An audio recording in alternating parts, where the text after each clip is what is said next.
Well,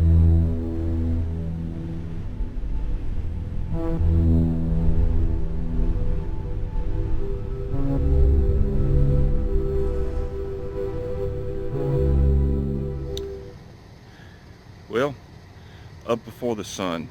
It's early, it's dark, and it's cold. That's beaver trapping. Yesterday, I had a great day out in the swamp putting some sets out. Now it's time to hit the road and go check them. Let's take a look at how it went. Hey fellas, Meat Trapper here, and welcome to the 2016-2017 trapping season. It has been a long wait. There's been a lot of hot weather. Just last week we had 80-degree temperatures. We're in a 100-degree drought. 100-year drought.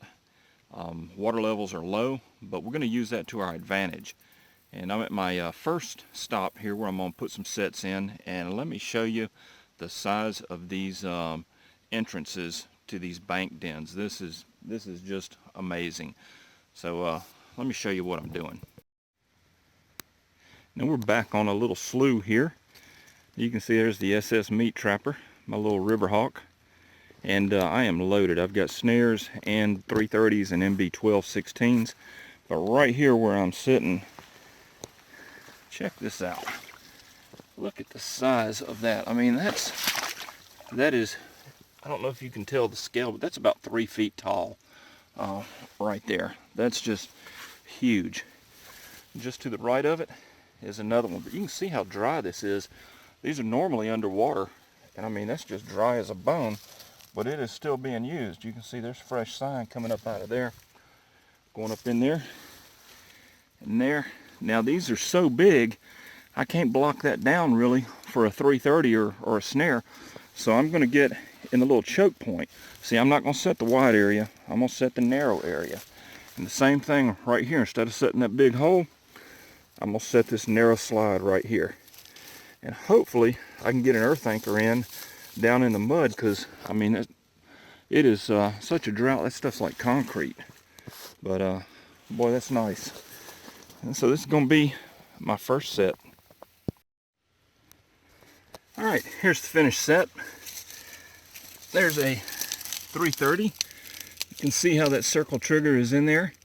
You can see my little lure stick bent over right in front of it. And that's a beaver's eye view right there.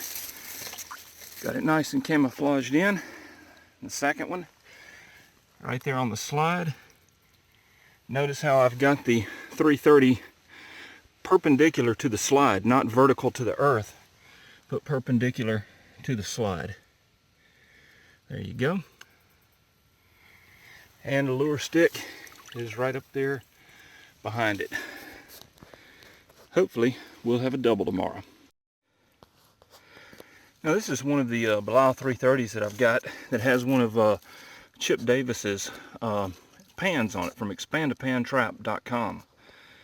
And you can see there is absolutely a tremendous opening with no trigger wires or anything. These things work really, really good. They're very well made, and I need to do a review on them, but I love these things. They are, as long as you're not completely underwater where something can swim through it, these things work great. And what we've got here, I don't know if you can see it back there, but it's a fork. This is a primary entrance to a den complex that goes all up through here. Now this is a wide opening right through here. That's probably 2.5 feet wide. And this is where those MB1216s really shine. Now that's set completely underwater, and then I've got it fenced down on one side just a little bit, but the main channel is right there, and I felt around with my foot to find the main channel. Smeared the lure right up underneath it, always directly in the line of travel of the 330 or of your snare if I was using a snare. But this way I cover that entrance and I don't have to put 2 traps. I'm putting 1, and plus that's a real pain to get to back up in there. This is very theft proof. Nobody's going to see this. Even if they walked over and just looked right down on it, unless they know what they're looking at, they're not going to find it. But you can see that's the terrain that I'm in, just up in these little sloughs and bayous. and it is a beautiful day. I'm sweating, sun is up, and I'm in these neoprene waders, but it's going to drop down below freezing tonight, and I hope we have a wonderful morning. All right, we got another den entrance, and you can see with that water being down this low, it's easy to see them. And what I've got here, that's a channel, so that's deep water through there. And you can see there's the 330, and it's got two large logs that I've set over it, and that's going to force that beaver. When he comes out, he's going to dive down, and he'll dive right through that 330, and then I've got it wired off up there. Got a little bit of Fox Hollow's pond drainer smeared on top of the log. Good looking set. If he comes through, I think we'll have him. Sure is a pretty day. Well, that's the last of the sets for the day. And I'll tell you, man, I'm getting old. It seems like every year the mud gets a little bit deeper, a little bit stickier. I've been out here. You can see behind me, it's water is way down, and I usually am floating all the way up, but I'm having to walk. I'm having to walk and set all of these bank dens back here, and every time I take a step, I'm sinking up over my knees, about mid-thigh in the mud. And I tell you, carrying 330s and all of that, that's a chore. But anyway, I'm gonna do it as long as I can do it, and that's just the way that works, you know. But we got a nice cold evening, so I've been using 330s because it's going to get below freezing, and the water temperature is going to be cold. So I don't mind killing the beavers. I use the snares when I got to keep them alive. But those 330s, what gets in them stays in them, you know, especially those Belials. So I've been setting Belial 330s and MB12 16s for the wider spaces, and I'll be back in the morning. So hold your breath.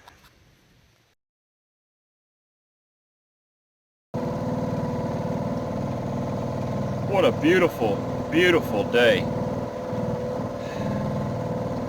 You know, it's days like this that you really don't care if you catch anything or not. You're just glad to be out and be in nature. But I do hope I catch something. That's icing on the cake. What a beautiful, beautiful day. So let's head on up the sloughs here and see what we got.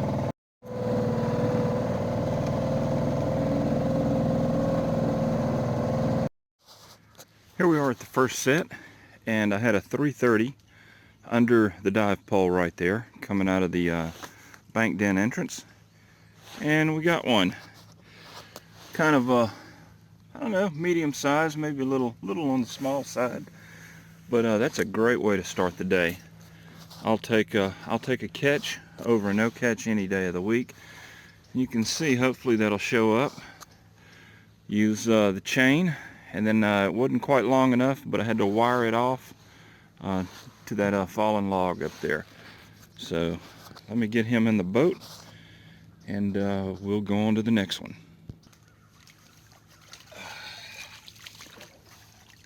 There we go.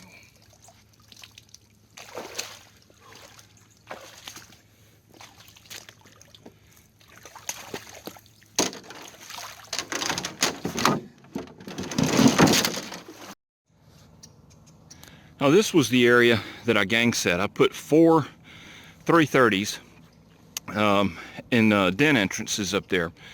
And remember, this is where I fought the mud, was getting sucked down to my thighs and everything, worked hard, got all the sets in. I caught nothing today. Nothing at all in this entire slough. And I think the reason is simply that the water level is so low because of the drought that even though there's enough water to put a dive pole set at the den entrance because they've got it channeled out, once you get out here, this water is ankle deep, shin deep. I mean, I've got mud on the prop back there. I don't know if you can see that, but I'm having to push pole out of here. And I honestly feel like the water level is so low in this slough, the beaver have probably gone elsewhere because they simply can't swim in this. There's not enough water for a beaver to swim, so he's going to be walking, and he's going to be exposed. So that's a lesson learned. I've never trapped this area when the water was this low, and you know, that's just one of those things you gotta experience, learn, and remember. If they don't have enough water to swim, you might want to move on and not waste your time with it. Well, fellas, it was kind of a disappointing day.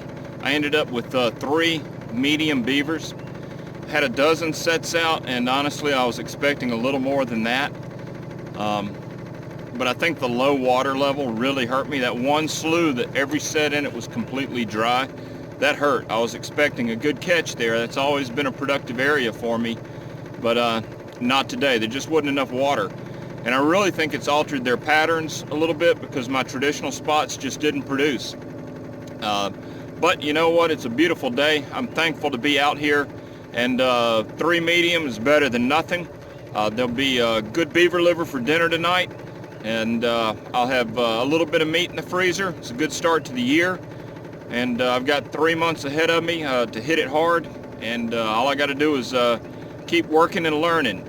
I was listening to Trapping Radio the other night, and Clint made a statement that really stuck to me, and he said there aren't winners and losers, there are winners and learners. And the only way you lose is if you quit and don't learn.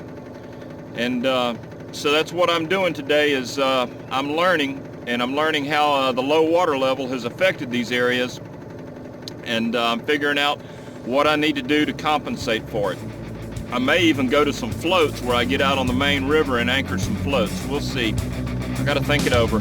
But thanks for coming along, and we'll see you next time.